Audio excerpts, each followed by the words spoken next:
To my channel Colors winner. ಇವತ್ತು ದೀಪ ಮತ್ತೆ ಪಾಪು ಬಂದ್ರು, ಅದಕ್ಕೆ ಅವ್ರಿಗೆ ಚಿಕನ್ ಗ್ರೇವಿ ಮಾಡೋಣ ಅಂತ ಮಾಡ್ತಾ ಇದ್ದೀನಿ. ಆದ್ರೆ ಏನೋ ಗೊತ್ತಿಲ್ಲ, ಕರೆಂಟ್ ಇಲ್ಲ, ಅದಕ್ಕೆ ಸ್ವಲ್ಪ ಲೇಟ್ ಆಗೋಯ್ತು. ಅದಕ್ಕೆ ಮಾಡ್ತಾ ಇದ್ದೀನಿ. ಕೈ ಬ್ಲೌಸ್ ಹಾಕ್ಬೋದು, ಇನ್ನು ಮಿಕ್ಕಿದ್ದು ಪಾಪು ಕಂಟಿನ್ಯೂ ಮಾಡ್ತಾ ಇದ್ದೀನಿ. ಸೊ ಯಾ ಆಬ್ವಿಯಸ್ಲಿ ನಿಮ್ಗೆ ಗೊತ್ತಿರುತ್ತೆ. ಆ್ಯಂಡ್ ಇವಾಗ ಜಸ್ಟ್ ನಾವು ರೀಚ್ ಆದ್ವಿ. ಅವ್ರು ಕರೆಂಟ್ ಇಲ್ಲ ಅಂತ ಅಂದ್ಬಿಟ್ಟು ಪಾಪ ಫುಲ್ ನರ್ವಸ್ ಆಗಿಬಿಟ್ಟಿದೆ. ಅಯ್ಯೋ ಇವ್ರು ರೀಚ್ ಆಗಿಬಿಟ್ರು, ಇನ್ನೂ ನಾನು ಅಡುಗೆ ಮಾಡಿಲ್ಲ ಅಂತ ಎಲ್ಲ ಅಂದ್ಬಿಟ್ಟು ನಾನು ವೀಡಿಯೋ ಮಾಡೋದಿಲ್ಲ, ನಾನು ನರ್ವಸ್ ಆಗುತ್ತೆ, ನಿಮ್ಮ ಮುಂದೆ ನಾನು ಮಾತಾಡೋಕೆ ಆಗಲ್ಲ ಅಂತ ಹೇಳ್ತಾ ಇದ್ದಾರೆ. ಬಟ್ ಸ್ಟಿಲ್ ನಾನೇ ಇಟ್ಕೊತಾ ಇದ್ದೀನಿ. ಅದಕ್ಕೆ ಮಾತಾಡಿ ಅಂತ ಎಲ್ಲ ನೆನ್ಸ್ಕೊಂಡು ಮಾತಾಡಿ ಅಂತ ನೋಡ್ತಾ ಇದ್ದೀನಿ. ಇವಾಗ ಮಾಡ್ತಾ ಅವ್ರ ಅಡುಗೆ. ಏನು ಸ್ಪೆಷಲ್ ಇವತ್ತು? ಚಿಕನ್ ಗ್ರೇವಿ ಮತ್ತೆ ಕಬಾಬು, ಬಿರಿಯಾನಿ ಅದೆಲ್ಲ ನೈಟ್ ಕೊಡ್ತೀನಿ. ಇವಾಗ ಸದ್ಯಕ್ಕೆ ಮಕ್ಕಳಿಗೆ ಹೊಟ್ಟೆ ಹಸುವಾಗ್ತಾ ಇದೆ ಅಂದ್ಬಿಟ್ಟು ಗ್ರೇವಿ ಮಾತ್ರ ಮಾಡ್ತಾ ಇದ್ದೀನಿ. ಆಲ್ರೆಡಿ ಗ್ರೇವಿದು ನೀವು ಯೂಟ್ಯೂಬಲ್ಲಿ ಹಾಕಿದ್ದೀರಾ ಮಾಡಿರೋದು? ಇಲ್ಲ, ಹಾಕಿಲ್ಲ. ಯಾವಾಗ ಮಾಡ್ತೀರಾ? ಇವಾಗ ಹಾಕ್ತೀರಾ? ಇಲ್ಲ ಅಂದರೆ ಇಲ್ಲ, ಎಲ್ಲ ತೊಳೆದು ವಾಶ್ ಮಾಡಿ ಎಲ್ಲ ರೆಡಿ ಮಾಡಿಟ್ಟಿದ್ದೆ. ಕರೆಂಟ್ ಇಲ್ಲ, ಅದೇನೋ ಗೊತ್ತಿಲ್ಲ. ಕರೆಕ್ಟಾಗಿ ಯಾರಾದ್ರೂ ನಮ್ಮ ಮನೆಗೆ ರಿಲೇಷನ್ ಬರ್ತಾರೆ ಅಂದ್ರೆ ಕರೆಂಟ್ ಇರಲ್ಲ. ಅದೊಂದು ಇಲ್ಲಿ ಇದು. ಮತ್ತೆ ಚೆನ್ನಾಗಿರುತ್ತೆ ಗ್ರೇವಿ. ಪಾಪು ತಿಂದ್ಬಿಟ್ಟು ಮತ್ತೆ ದೀಪ ಎಲ್ಲ. ನನ್ನ ಫೇವ್ರೆಟ್ ಹೇಳ್ಬೇಕಂದ್ರೆ, ನಾನು ಒಂದೇ ಸಲ ಇವರು ಅಡುಗೆ ಮಾಡಿರೋ ತಿಂದಿರೋದು. ಲಾಸ್ಟ್ ಇಯರು ಅದಕ್ಕೆ ಲಾಸ್ಟ್ ಇಯರ್ ಅನಿಸುತ್ತೆ, ನಾನು ಅವ್ರ ಮಗ ಬರ್ಡೇಗೆ ಬಂದಾಗ ಗ್ರೇವಿ ಮಾಡಿದ್ರು. ಸಕ್ಕತ್ತಾಗಿತ್ತು ನಿಜವಾಗ್ಲೂ, ಪ್ರಾಮಿಸ್ ಆಗಿ. ಇನ್ನೊಂದು ನೆಕ್ಸ್ಟ್ ನಾನು ಅವ್ರಿಗೆ ಹೇಳ್ತೀನಿ, ನೆಕ್ಸ್ಟ್ ಯಾವತ್ತಾದ್ರೂ ಆ ರೆಸಿಪಿ ಬ್ಲಾಗ್ ಮಾಡಿ ಹಾಕಿ, ಫುಲ್ ವೀಡಿಯೋ ಹಾಕಿ ಮಾಡಿ ಅಂತ. ಮಾಡ್ತೀರಾ ಅಲ್ವಾ? ಇವತ್ತು ಫುಲ್ ಮಾಡೋಣ ಅಂತ ಇದ್ದಿದ್ದು, ಆದ್ರೆ ಟೈಮ್ ಆಗೋಯ್ತು. ಮನೇಲಿ ಸ್ವಲ್ಪ ಕೆಲಸ ಎಲ್ಲ ಐತಲ್ಲ, ಅದೆಲ್ಲ ಮುಗಿಸ್ಕೊಂಡು ಬರೋಷ್ಟಿಗೆ ಎಲ್ಲ ರೆಡಿಯಾಗಿ ಮಾಡಿಬಿಟ್ಟು ಕುತ್ಕೊಂಡಿರೋಣ ಅನ್ನೋಷ್ಟ್ರಲ್ಲಿ ಅವ್ರು ಬೇಗ ಬಂದ್ಬಿಟ್ರು. ಇನ್ನೊಂದ್ಸಲ ಪಕ್ಕ ಮಾಡ್ತೀನಿ. ಇನ್ಮೇಲೆ ಕುಕಿಂಗು ಡೈಲಿ ವಿಡಿಯೋಸ್ ಹಾಕೋಣ ಅಂತಿದ್ದೀನಿ, ಮಾತಾಡ್ತೀನಿ. ಸ್ವಲ್ಪ ಅವ್ರಿಗೇನಂದ್ರೆ ಸ್ವಲ್ಪ ಶೈ ಫೀಲಿಂಗ್ ತುಂಬಾ ಇದೆ. ದಟ್ಟಿ ಇವಾಗ ನಾನು ಮೋಟಿವೇಟ್ ಮಾಡಿ ಅಂತ ಕ್ಯಾಮ್ರಾ ಓಪನ್ ಮಾಡಿಬಿಟ್ಟು ಅವ್ರು ಫೋನ್ ಹಿಡ್ಕೊಂಡು ಆಮೇಲೆ ಟಕ್ ಅಂತ ಮಾತಾಡ್ಬಿಡ್ತಾರೆ. ನಾರ್ಮಲ್ ಆಗಂದ್ರೆ ಅವ್ರು ಒಬ್ಬರೇ ಇರ್ತಾರೆ. ಸೊ ಅವಾಗ ಯಾರ್ದು ಶೈ ಇರೋದಿಲ್ಲ. ಇನ್ನು ಚಿಕ್ಕ ಮಕ್ಕಳು ಅವ್ರ ಪಾಡಿಗೆ ಅವ್ರು ಇರ್ತಾರೆ, ಇವ್ರ ಪಾಡಿಗೆ ಇವ್ರು ಮಾಡ್ಕೊತಾ ಇರ್ತಾರೆ. ಇವಾಗ ಯಾರಾದರೂ ಇದ್ರೆ ಸ್ವಲ್ಪ ಶೈ ಫೀಲ್ ಆಗುತ್ತೆ ಅಷ್ಟೇ. ಸೊ ನೆಕ್ಸ್ಟ್ ಟೈಮಿಂದ ನಾನು ಅವ್ರ ಪರವಾಗಿ ಹೇಳ್ತಾ ಇದ್ದೀನಿ, ನಾನೇ ಅವ್ರಿಗೆ ಇನ್ನು ಚೆನ್ನಾಗಿ ಹೇಳಿ ಅವ್ರು ನೆಕ್ಸ್ಟ್ ಟೈಮಿಂದ ಪಕ್ಕ ಮಾಡ್ತಾರೆ ಇದೆಲ್ಲ. ಇಲ್ಲ, ಹೇಳ್ಬೇಕಲ್ಲ, ಪಾಪುಯಿಂದನೇ ಯೂಟ್ಯೂಬ್ ಮಾಡ್ಬೇಕು ಅಂತೀನಿ. ಅಷ್ಟೇ ನನ್ಗೇನು ಇಂಟ್ರೆಸ್ಟ್ ಇಲ್ಲ. ಬರೀ ನನ್ ಮಗಳ ವಿಡಿಯೋ ಆಗ್ಬೇಕು ಅಂತ ನಾನು ಇದ್ದಿದ್ದು. ಅವಾಗ ಕ್ರಿಯೇಟ್ ಮಾಡಿದ್ ನಾನು. ಟಿಕ್ ಟಾಕ್ ಇದ್ದಿದ್ದು ಫಸ್ಟ್. ಆ ಟಿಕ್ ಟಾಕ್ ಅಲ್ಲಿ ಬರೀ ನನ್ ಮಗಳ ಮಾತ್ರ ನಾನು ಆಗ್ತಾ ಇದ್ದಿದ್ದು. ಆಮೇಲೆ ಅದ್ ಬ್ಯಾಂಡ್ ಆಗೋಯ್ತು. ಮತ್ತೆ ನನ್ಗೆ ಅವಾಗ ಸೇವ್ ಮಾಡಿ ಹೆಂಗ್ ಇಟ್ಕೋಬೇಕು, ಫೋನ್ ಸ್ಟೋರೇಜ್ ಆಗ್ಬಿಡತ್ತೆ ಅಂದ್ಬಿಟ್ಟು ನಾನೇನ್ ಮಾಡಿದೆ, ಸರಿ ಅಂದ್ಬಿಟ್ಟು ಯೂಟ್ಯೂಬ್ಗೆ ಹಂಗೆ ಅಪ್ಲೋಡ್ ಮಾಡಿದ್ದು. ಅವಾಗ ನನಗೆ ಯೂಟ್ಯೂಬ್ ಅಲ್ಲಿ ವಿಡಿಯೋಸ್ ಹೆಂಗಾಗ್ಬೇಕು ಗೊತ್ತಿಲ್ಲ, ಹೆಂಗ್ ಮಾಡ್ಬೇಕು ಗೊತ್ತಿಲ್ಲ. ಆಮೇಲೆ ಎಡಿಟಿಂಗ್ ಮಾಡೋದಂತೂ ನನ್ ಸ್ವಲ್ಪನೂ ಬರ್ತಾ ಇಲ್ಲ. ಹೇಳ್ಬೇಕು ಅಂದ್ರೆ ಎಲ್ಲ ಪಾಪುನೇ ಸ್ವಲ್ಪ ಹೇಳ್ಕೊಟ್ಟಿದ್ದು, ಕಲ್ತ್ಕೊಂಡಿದ್ದೀನಿ. ಗುರು ಅಲ್ಲ, ಗುರು ಗುರುದಕ್ಷಿಣೆ ಹೇಳಿದ್ದೀನಿ. ಯೂಟ್ಯೂಬ್ ಅಲ್ಲಿ ಫಸ್ಟ್ ಅಮೌಂಟ್ ಬಂದ ತಕ್ಷಣ ಗುರುದಕ್ಷಿಣೆ ಕೊಡ್ತೀನಿ ಅಂತ. ಆದಷ್ಟು ನೀವು ಆಶೀರ್ವಾದ ಮಾಡಿ, ಬೇಗ ಬರ್ಬೇಕು ಅಮೌಂಟ್ ಅಂದ್ಬಿಟ್ಟು ನನ್ನ ಯೂಟ್ಯೂಬ್ ಚಾನಲ್ ಬೇಗ ಸಕ್ಸಸ್ ಆಗ್ಬೇಕು ಅಂತ.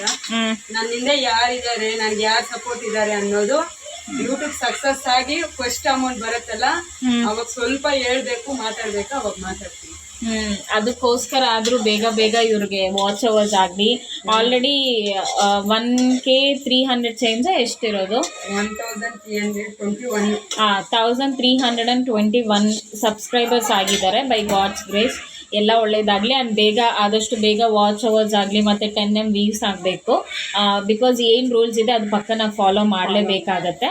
ಸೊ ರೂಲ್ಸ್ ಅದನ್ನೆಲ್ಲ ಫಾಲೋ ಮಾಡಿ ಬೇಗ ಆಗಿ ಬೇಗ ಬರೋ ಥರ ಆಗಲಿ. ಸೊ ಅವಾಗ ನೋಡೋಣ ಏನು ಮಾಡ್ತಾರೆ. ಅವಾಗ ಇನ್ನೂ ಕನ್ಸಿಸ್ಟೆನ್ಸಿ, ಅವಾಗ ಇನ್ನೂ ಕ್ರೇಜಿಯಾಗಿ ಬ್ಲಾಗ್ಸ್ ಬರುತ್ತೆ ಗೈಸ್. ಯಾಕೆ ಅಂದರೆ ಅವಾಗ ಇನ್ನೂ ಅಮೌಂಟ್ ಬರ್ತಾ ಇರುತ್ತಲ್ವಾ. ಸೊ ಅವಾಗ ಇನ್ನೂ ನಾವು ಚೆನ್ನಾಗಿ ಸ್ಪೆಂಡ್ ಮಾಡೋದು, ದುಡ್ಡು ಸ್ಪೆಂಡ್ ಮಾಡಬೇಕು. ಅವಾಗೆಲ್ಲನೂ ಆಚೆ ಹೋಗೋದು, ಟ್ರಾವೆಲ್ ಮಾಡೋದು, ಟ್ರಿಪ್ಪಿಗೆ ಹೋಗೋದು, ಇವೆಲ್ಲ ಹೋಗಿ ಮಾಡಿಕೊಂಡು ಚೆನ್ನಾಗಿ ಅವಾಗ ಇನ್ನೂ ವ್ಲಾಗ್ಸ್ ಚೆನ್ನಾಗಿ ಬರುತ್ತೆ. ಅವಾಗ ಮಾಡೋಣ. ಓಕೆ. ಆದ್ರೆ ಹಿಂದೆ ಸಪೋರ್ಟ್ ಅಂತೂ ಇರ್ಲೇಬೇಕಲ್ಲ.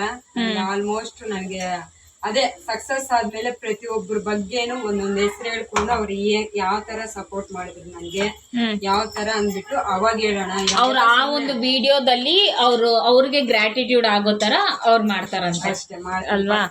ಯಾಕೆ ಅಂದ್ರೆ ಕೆಲವೊಂದು ಖುಷಿ ಆಗತ್ತೆ ಯೂಟ್ಯೂಬ್ ನಿಂದ, ಕೆಲವೊಂದು ಹಿಂದೆ ಮಾತಾಡಿದ್ರೆ ನಾನು ಪ್ರತಿ ವಿಡಿಯೋದಲ್ಲಿ ಹೇಳ್ತೀನಲ್ಲ, ಅದು ಸ್ವಲ್ಪ ನೋವು ತಿಂದಿದ್ದೀನಿ. ಆ ನೋವು ಬಗ್ಗೆ ಆಗ್ಲಿ, ಅದು ಸಕ್ಸಸ್ ಆದ್ಮೇಲೆ ಖುಷಿ ಬಗ್ಗೆ ಆಗ್ಲಿ ಎಲ್ಲ ಒಂದು ವಿಡಿಯೋ ಮಾಡಿ ಶೇರ್ ಮಾಡ್ತೀನಿ ಪಕ್ಕ.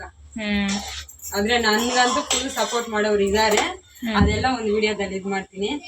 ಇವಳು ನನ್ಗೆ ಮೈನ್ ಪಿಲ್ಲರ್ ಅಂದ್ರೆ ಹೇಳ್ಬೇಕು ಅಂದ್ರೆ ಫುಲ್ ಸಪೋರ್ಟ್ ಮಾಡ್ತಾರೆ. ಆತರ ಸ್ಕಿಲ್ಸ್ ಎಲ್ಲ ಇದೆ, ಅದಕ್ಕೆ ಅವಳು ಮುಂದಕ್ಕೆ ಹೋಗ್ತಾರಲ್ಲ, ನಾವು ಮುಂದೆ ಇರ್ತೀವಿ. ಆತರ ಇರ್ಬೇಕಲ್ಲ, ಯಾರೋ ಬಿದ್ದೇ ಇರ್ತಾರೆ ನಮ್ಗೆ ಅನ್ನೋರು. ಆತರ ನನ್ಗೆ ತುಂಬಾ ಅಂದ್ರೆ ಇಂಥವ್ರು ಅಂತ ಹೇಳಕ್ ಆಗಲ್ಲ, ಆ ಟೈಮ್ ಬಂದಾಗ ಹೇಳ್ತೀನಿ. ಇವಾಗ ಸುಮ್ನೆ ಹೇಳಿದ್ರೆ ಕೂಡ ಓವರ್ ಬಿಲ್ಡಪ್ ಕೊಡ್ತಾ ಇದಾರೆ ಅಂತ. ಸಕ್ಸಸ್ ಆದ್ಮೇಲೆ ಆಮೇಲೆ ಸ್ವಲ್ಪ ಕೊಡೋರ್ಗೆಲ್ಲ ಕೊಡೋಣ. ಇವಾಗ ನಾನು ಮಾಡಿರೋದು ಟೇಸ್ಟ್ ಮಾಡ್ತಾ ಇದ್ದಾರೆ ದೀಪನು ಮತ್ತೆ ಪಾಪು. ಅವ್ರು ತಿಂದಿದ್ದಾರೆ, ಆದ್ರೆ 2ನೇ ಸಲ ಪಾಪು ತಿಂತಾ ಇರೋದು. ನನ್ನ ಮಗ ತುಂಬಾ ರೇಗಿಸ್ತಾ ಇದ್ದ ಪಾಪುನ, ಅದಕ್ಕೆ ಸೈಲೆಂಟ್ ಆಗಿರೋ ಅಂತ ಹೇಳಿದ್ಲು. ಇವಾಗ ಹೆಂಗಿದೆ ಅಂತ ಇಬ್ರು ಹೇಳ್ತಾರೆ, ನೀವೇ ಕೇಳಿ. ಫುಲ್ ವಿಡಿಯೋ ಬಂದು ಪಾಪು ಯೂಟ್ಯೂಬ್ ಚಾನಲ್ನಲ್ಲಿದೆ, ಚೆಕ್ ಮಾಡಿ. ಪಾಪು ಹೆಂಗಿದೆ? ಯಾರ್ ಶೆಫು ಮುಂದೆ ಇವ್ರನ್ನ ಬೀಟ್ ಮಾಡೋಕ್ಕಾಗಲ್ಲ ಈ ಚಿಕನ್ ಗ್ರೇವಿಯಲ್ಲಿ ಆಯ್ತಾ. ಸಕ್ಕತ್ತಾಗಿದೆ. ನಾನು ಹಾಗೆ ಹೇಳ್ದಾಗೆ ಕಮಿಂಗ್ ವಿಡಿಯೋಸಲ್ಲಿ ಅವರು ಈ ಒಂದು ರೆಸಿಪಿನ ಹಾಕ್ತಾರೆ, ನೀವು ಟ್ರೈ ಮಾಡಿ. ಸ್ವಲ್ಪ ಟೈಮಲ್ಲಿ ವಿತಿನ್ 20 ಮಿನಿಟ್ಸು 30 ಮಿನಿಟ್ಸ್ ಅಷ್ಟೇ ಅನಿಸುತ್ತೆ, ಅಷ್ಟು ಬೇಗನೆ ಆಗೋಗುತ್ತೆ. ತುಂಬ ಕ್ವಿಕ್ಕಾಗಿ ಫಾಸ್ಟಾಗಿ ಮಾಡ್ಕೊಡೋ ರೆಸಿಪಿ ಇದು. ತಿಕ್ಕಾಗಿ ಚಿಕನ್ ಗ್ರೇವಿಯಲ್ಲಿ ಆ ಕಲರ್ ಆಗಿರ್ಬೋದು, ಟೇಸ್ಟ್ ಆಗಿರ್ಬೋದು, ಆ ಪೀಸ್ಗಳಿಗೆ ಉಪ್ಪು ಖಾರ ಎಲ್ಲ ಅಲ್ಟಿಮೇಟ್ ಆಗಿದೆ. ದೋಸೆಗಂತೂ ಅಲ್ಲಿದ್ರೆ ಹಂಗೆ ತಿನ್ಬಿಡ್ಬೋದು, ಅಷ್ಟು ಸಕ್ಕತ್ತಾಗಿದೆ. ಫೈನಲಿ ಥ್ಯಾಂಕ್ ಯು ಕಲಾ. ಓಕೆ, ಅವರು ವಿಡಿಯೋಗೋಸ್ಕರ ಅಂತೂ ಹೇಳಿಲ್ಲ, ಯಾಕೆಂದ್ರೆ ನಾನು ಚಿಕನ್ ಗ್ರೇವಿ ಅಷ್ಟೊಂದು ಚೆನ್ನಾಗಿ ಮಾಡ್ತೀನಿ. ಅದೊಂದೇ ನನಗೆ ಬರೋದು ಜಾಸ್ತಿ ಟೇಸ್ಟಾಗಿ. ಇನ್ನೆಲ್ಲ ಮಾಮೂಲಿ ಮಾಡ್ತೀನಿ ಅಷ್ಟೇ, ಚಿಕನ್ ಗ್ರೇವಿ ಅಂತ ಚೆನ್ನಾಗಿ ಮಾಡ್ತೀನಿ. ಇದರಲ್ಲಿ ಹೇಳ್ಬೇಕು ಅಂದರೆ ಎಲ್ಲ ತಿಂದಿದ್ದಾರೆ ನಮ್ಮ ರಿಲೇಷನಲ್ಲಿ. ಅದರಲ್ಲಿ ಜಾಸ್ತಿ ಹೇಳಿರೋದು ಅಂದರೆ ನಮ್ಮ ವಾಸು ಭಾವ ಮಾತ್ರನೇ ಹೇಳಿರೋದು. ಮಿಸ್ ಮಾಡ್ಕೊತಾ ಇದ್ದೀನಿ ನಮ್ಮ ಭಾವನ, ಯಾಕೆಂದರೆ ಅಷ್ಟು ಸಲ ಹೇಳ್ತಾಯಿದ್ರು ಅಡುಗೆ ಮಾಡಬೇಕಾದ್ರೆ ಎಷ್ಟು ಖುಷಿ ಇರುತ್ತೋ, ಯಾರಾದರೂ ಒಬ್ರು ಹೇಳಿದ್ರೆ ಅಷ್ಟೇ ಖುಷಿ ಇರುತ್ತೆ ನಮಗೆ. ಆ ಥರ ನಮ್ಮ ಭಾವ ಅವ್ರ ಅಮ್ಮನ ಮೇಲೆ ಆಣೆ ಮಾಡಿಬಿಟ್ಟು ಹೇಳ್ತಾಯಿದ್ರು, ಸಖತ್ತಾಗೈತೆ, ಚೆನ್ನಾಗಿದೆ ಅಂದ್ಬಿಟ್ಟು.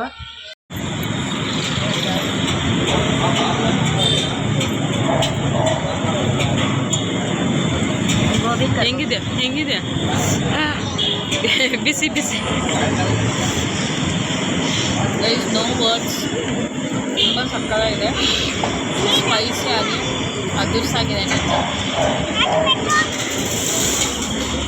ಚಿನ್ನು ಎಟ್ಲುಂದಮ್ಮ ದೀಪನ್ ಕೇಳಿ. ಹಾಟಾಗಿ ಮಳೆ ಬೀಳೋ ಥರ ಇದೆ, ತಿನ್ನೋಕ್ಕೂ ಸಕ್ಕತ್ತಾಗಿದೆ. ನೀನು ಸ್ವಲ್ಪ ತಿನ್ನ.